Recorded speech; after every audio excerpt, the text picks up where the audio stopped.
Tonton video ini sampai selesai agar Anda tidak gagal paham.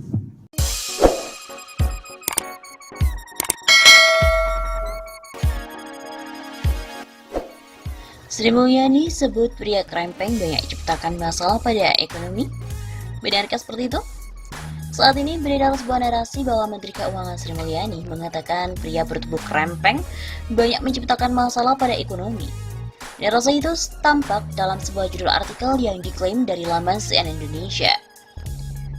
Artikel itu tayang pada hari Rabu 5 Februari 2020 pada pukul 15.26 waktu Indonesia Barat. Merupakan akun Facebook Muhammad Yunus yang mengunggah tangkapan layar pemberitaan yang diklaim dari media CNN Indonesia dengan judul Sri Mulyani sebut pria krempeng banyak ciptakan masalah pada ekonomi. Akun itu mengunggah tangkapan layar pemberitaan itu dalam grup sahabat Jenderal Purnawirawan Gatot Nurmantio. Ia juga menambahkan narasi dalam unggahannya itu. Si kufur yang teriak kufur kan, Bo? Lanjut, Bo.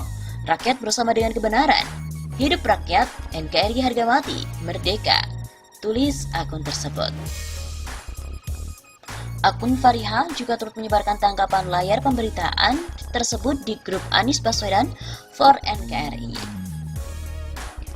Dari penelusuran tim redaksi, klaim bahwa Menteri Keuangan Sri Mulyani mengatakan pria bertubuh krempeng itu merupakan hal yang tidak benar. Faktanya, judul artikel yang diklaim dari CNN Indonesia itu mengalami perubahan atau suntingan. Judul asli dari artikel CNN Indonesia yang terbit pada hari Rabu 5 Februari 2020 pukul 15.26 waktu Indonesia Barat adalah Sri Mulyani sebut pria banyak ciptakan masalah pada ekonomi. Pihak CNN Indonesia telah memberikan klarifikasi terkait perubahan judul artikel tersebut. Diduga ada pihak-pihak tertentu yang memang sengaja mengubah judul dengan menambahkan kata krempeng. Ada yang ganti judul lalu di-capture untuk disebarkan, karena dari artikel aslinya gak ada kata krempeng. Dalam artikel itu, Sri Mulyani tengah bercanda terkait peran serta laki-laki dalam pembangunan ekonomi global. Pria dianggap banyak menciptakan masalah pada ekonomi global.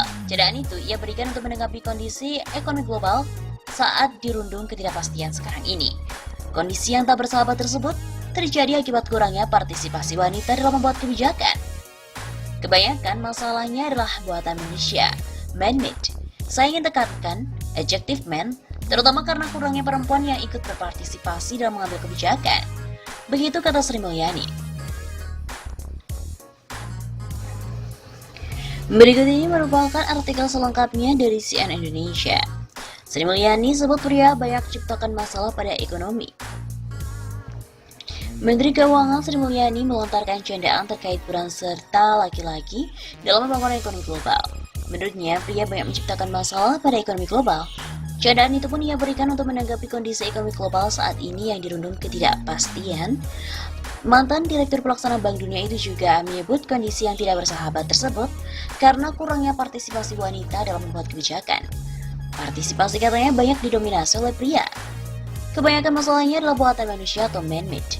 Saya ingin tekankan adjektif man terutama karena kurangnya perempuan yang ikut berpartisipasi dalam mengambil kebijakan. Katanya sembari tertawa di Jakarta pada hari Rabu 5 Februari.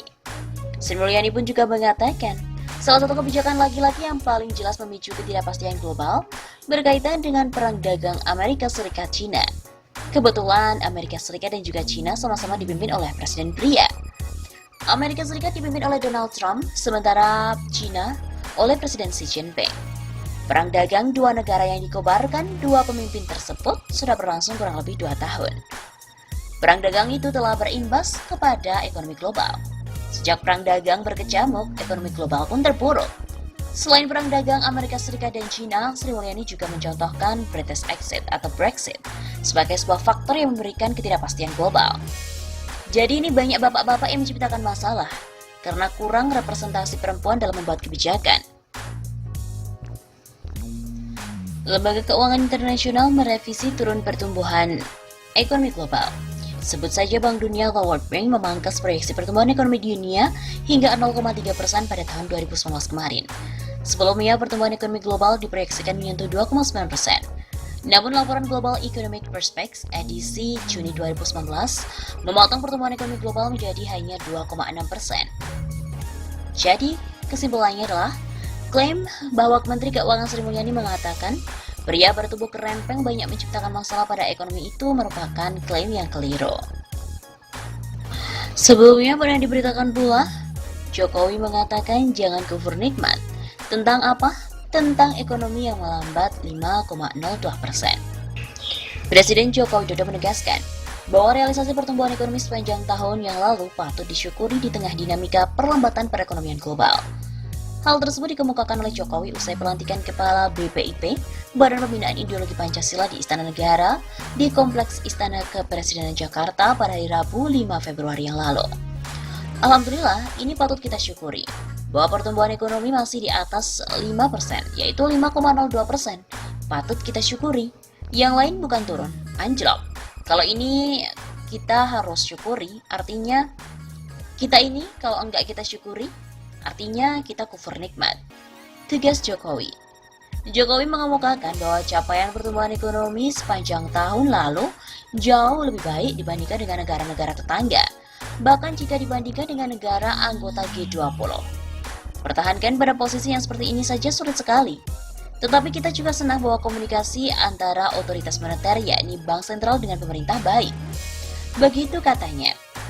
Jokowi pun juga lantas mengapresiasi sinergi yang dilakukan oleh sejumlah kepentingan terkait, seperti pemerintah, Bank Indonesia, hingga otoritas jasa keuangan yang berupaya untuk menjaga stabilitas perekonomian nasional.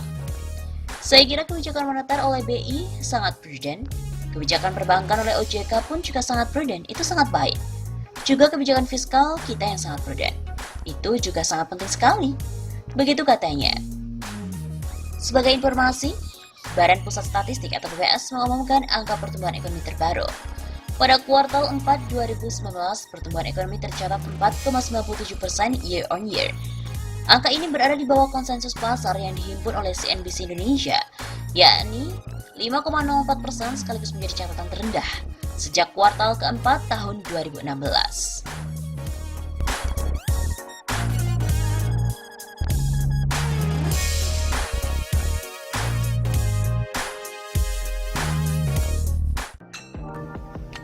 Pernyataan Menteri Keuangan Sri Mulyani dalam acara World Bank di Jakarta pada hari Kamis 30 Januari lalu itu terus menuai sorotan publik. Ya, tak terkecuali Said Didu, selaku mantan Menteri Sekretaris BUMN. Sebab, mantan Direktur Pelaksana World Bank itu mengaku cemas dan sakit perut setiap mendengar obral janji Joko Widodo. Janji manis itu yang dimaksud berkaitan dengan kebijakan fiskal dan juga ekonomi, seperti program Kartu Prakerja. Nah, bagi mantan Sekretaris Kementerian BUMN Said Didu itu, pernyataan Sri Mulyani itu seperti bentuk kesadaran yang telah diungkapkan ke publik setelah sekian lama ditutup-tutupi. Kini, katanya, Menteri berpredikat terbaik dunia itu sadar bahwa beban keuangan ini semakin berat, terutama untuk memenuhi janji-janji kampanye yang tidak rasional. Setelah sekian lama menutupi, sepertinya Menteri Keuangan sudah menyadari pula bahwa beban keuangan negara itu semakin berat karena janji-janji kampanye yang gak rasional. Tegas Said Didu dalam akun Twitter pribadinya. Said Didu juga lantas mengurai sejumlah janji Jokowi Ma'ruf yang gak rasional saat kampanye, mulai dari keinginan menggaji pengangguran hingga rencana menjual aset negara di Jakarta untuk biaya pindah ibu kota. Janji-janji kampanye yang selama ini dianggap tidak rasional antara lain seperti tol laut, tingkat pertumbuhan ekonomi, tidak akan impor, tidak akan tambah hutang, swasembada beras, memberikan gaji ke pengangguran, dan juga kelayakan berbagai infrastruktur. Begitu urai Said Didu. Sebelumnya diberitakan bahwa Mbak Sri ini curcol. Ia sakit perut saat dengar janji-janji kampanye Jokowi. Menteri Keuangan Sri Mulyani Indrawati mengaku sakit perut saat ia mendengar janji kampanye Presiden Joko Widodo dalam pemilihan presiden pada 2019 kemarin. Salah satunya yang membuat sakit perut adalah janji kampanye kartu-kartu sakti Jokowi. Hal itu disampaikannya saat menjadi pembicara di acara Bank Dunia, Aspiring Indonesia Expanding Middle Class, di Suhana Hall, di Energy Building, Jakarta pada hari Kamis 30 Januari. The beauty of election, tapi hanya menjanjikan apa yang gratis. Apa yang gratis? Saya bayangkan sakit perut sih. Ya curcol itu waktu selesai election, bilnya datanglah itu. Begitu katanya. Sakit perut itu dikatakannya karena dia harus menyesuaikan kembali anggaran pendapatan dan belanja negara atau APBN dengan kebutuhan untuk merealisasikan janji-janji Jokowi itu. Apalagi janji kampanye saat itu yang paling jadi andalan adalah kartu prakerja. Nah, salah satu yang dipromosi oleh presiden kan kartu prakerja itu 10 triliun rupiah. Nah, ini saya tanya gimana caranya? Pak Presiden bilang pokoknya kampanye dulu. Kartu prakerja 10 triliun untuk 2 juta orang. Cari ini supply demand-nya gimana? Begitu tuturnya. Namun, lanjut dia, janji kampanye tersebut ternyata sejalan dengan tujuan utama pemerintah untuk memperbaiki kualitas sosial masyarakat Indonesia. Hal itu menjadi salah satu cara untuk menjaga ketahanan masyarakat berpendapatan menengah ke bawah dan memajunya untuk naik kelas. Ia memperkuat middle class, akan dilakukan banyak policy choice melalui direct transfer, memberikan akses education, training, dan lain-lain. Policy instrumen menjadi beragam bahkan dengan fiscal instrument policy. Begitu papar Sri Mulyani.